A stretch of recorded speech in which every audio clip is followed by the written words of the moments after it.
All right, part two of the Primal Experience Report 12. Once again, this is from November 2024 to March 2025. Continuing off, finish the hair topic. I've been waking up almost like every night in the middle of the night feeling dehydrated, probably drinking too much water and not like lipidated enough. So starting to include more like milk, cream at night, something that's got fat, proteins in it. It could just be dehydrating because of the water intake. I'm, compiling over the last months. It's probably dehydrating the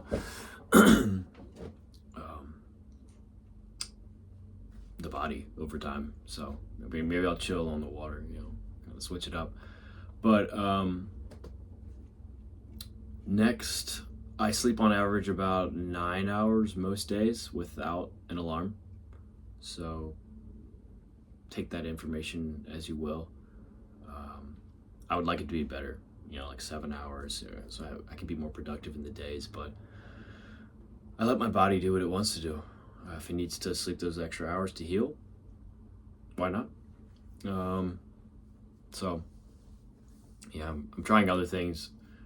I was doing the copper stuff to improve sleep, and I'm going to try other things to assist.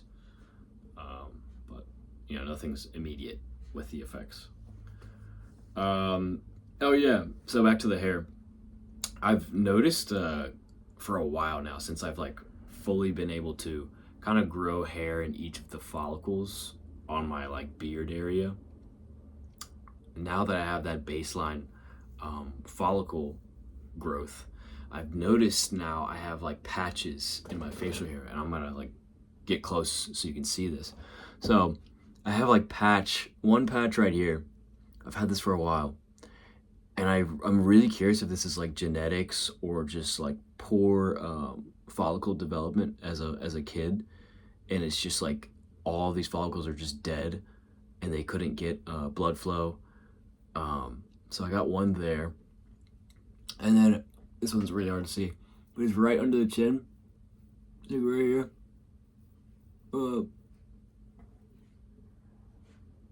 I'm not sure if you can see that, but basically, it's a little patch right here, and for comparison, here's the other side where it's like full hair coverage, and this one has the hole. Very interesting. I'm sure it'll get like covered by other hairs when I really grow out the beard, but it's still something like I want to question, because it's like why does certain hair completely not grow at all in these certain areas of the skin? Maybe you guys have information about it. I'm curious. But I've been applying like bone marrow butter and stuff like that, just try to wake up the follicles, or maybe regrow them even. Who knows? That could be a new discovery, but I don't think I could find anything on it as far as like natural remedies and whatever, like to literally revive or regenerate those hair follicles. I mean, it could be like balding with males. It's like you bald and the hair never comes back. So I'm okay with a little patch, as long as it gets like grown over with the other hair. That's fine. It's just something interesting. Speaking of hair, my armpits, they still smell of like old things that I've eaten in the past. Like onions and so on, like that I probably had for like all my childhood, cooked onions and all that stuff. It's, I think my armpits and my head hair are like right now one of the primary pathways of detox for my body, and very frequent as well. With the intestinal detoxes, it only happens like every now and then, and it's so intense. I guess that's why it's not as constant as a skin detox for me. Like the skin, it's through the sweat, it's through the pores of the hair. It's just constantly flowing. And with the intestinal, it's like this buildup of just whatever is just sitting in there. It's just ugly and it needs to get out. It'll just dump all at once. It's never like, oh, I have like diarrhea maybe once every week. It's like boom, explosion for days. So that's something interesting I noticed with the types of detoxes.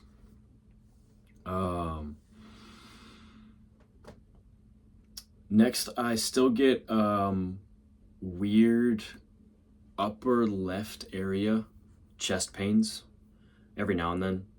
I'm thinking it could be the heart or potentially some lymph nodes detoxing. Not exactly sure.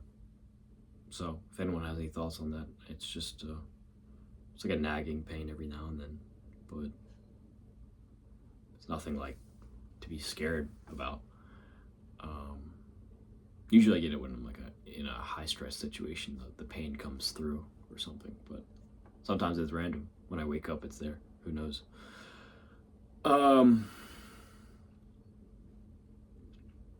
yeah, so I get eye bags slightly and also gray under eye areas. I'm gonna show you. I think you can see it on the camera a little bit, but I can notice it in the mirror and stuff. So the eye bags, yeah, you can kind of see them right there. So they come through on certain lighting angles, but they're definitely there. And I remember I did not have these like, I don't know, 2 years ago or something. So, oh, and also you can see the gray.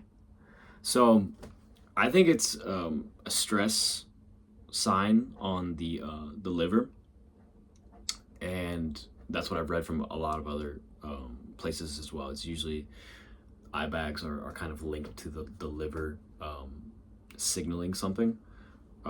It's in stress, or it's just needs a break from something. And I think in general, you know, it's stress also in general. I heard it can give you eye bags and stuff, and it's like makes sense because like I'm going through like stress in my day-to-day life that could be adding to the compounded factors. So I'm gonna try to reduce stress as much as possible, you know, going forward. But which I already try to do, you know, normally. But it's like I need to really look at my stressors and eliminate them seriously and quicker. But also I make sure I'm like supporting my liver, or I'm going to make sure I'm doing it more. I'm gonna increase the butter and the fat intake along with like enzyme supports, like honey and stuff, to aid the liver and help it get back to optimal function. It wouldn't hurt to do that anyways, you know. I could always increase my fat intake, and my body will tell me if it's too much, even with the enzyme supports. So that's something I'm going to work on. Like a next big goal is, you know, get rid of the eye bags. It's a clear sign of some sort of stress. So yeah. Sunlight on the skin, incredibly important to activate my energy for the day. Even if I'm eating raw and like nutrient dense foods, I notice like if I don't get any sunlight for that day, I thought I would sneeze. If I don't get any sunlight, like dude, it just doesn't matter. Like I'm still like this like hermit crab, and I don't feel like I got my full potential out of that meal or whatever. Like the sunlight activates those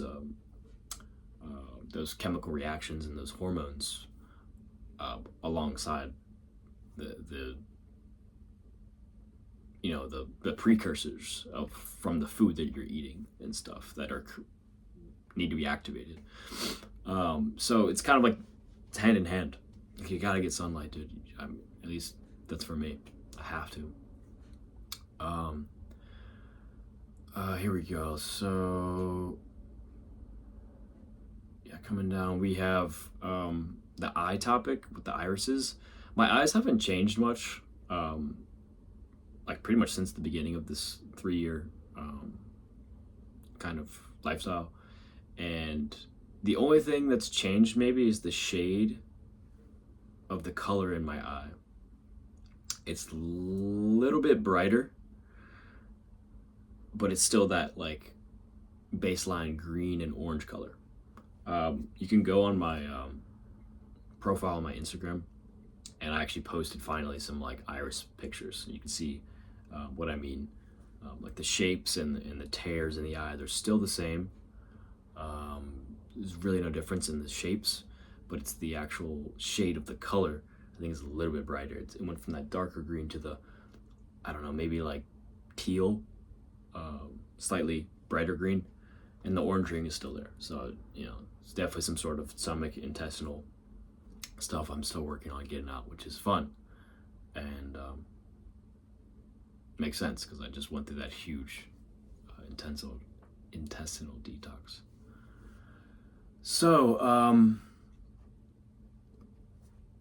last but not least, I have a feeling I need to get in a rural environment away from all the heavy EMFs and the electric noise and the chemtrails and all of the unnecessary, let's just say, modern technologies. I don't want to go down a complete rabbit hole, but I think you know what I mean. It's something I need to do if I want to make like fast healing progress. Like I can feel it in my soul telling me every day, you need to get out of the area that you're in.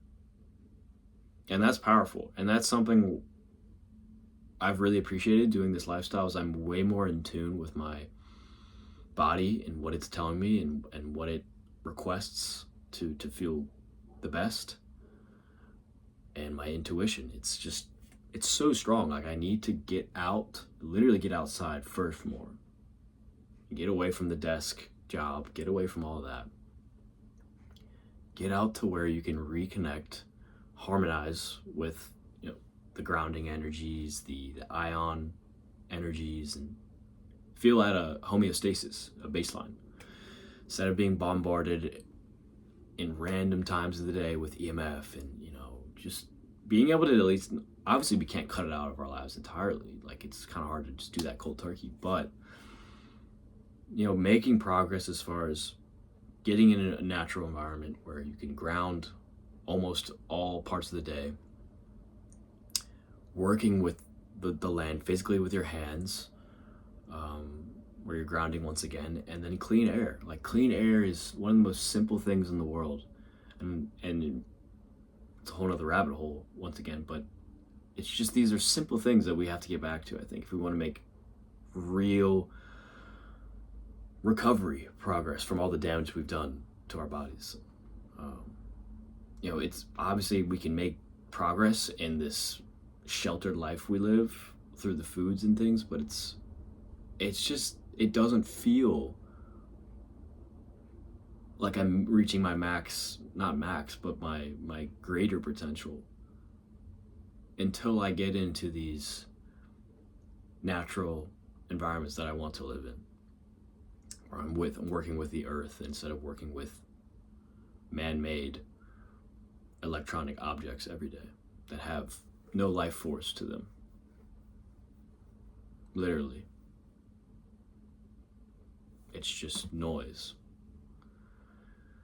So, with that rant, hopefully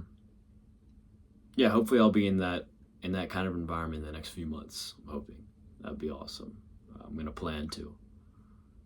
And other than that, I've been feeling great, though. It's just kind of, I could feel better. But, better than I've ever felt, at least now, which is great. And, wow, yeah, that was 2 whole videos, so lots of good and ugly.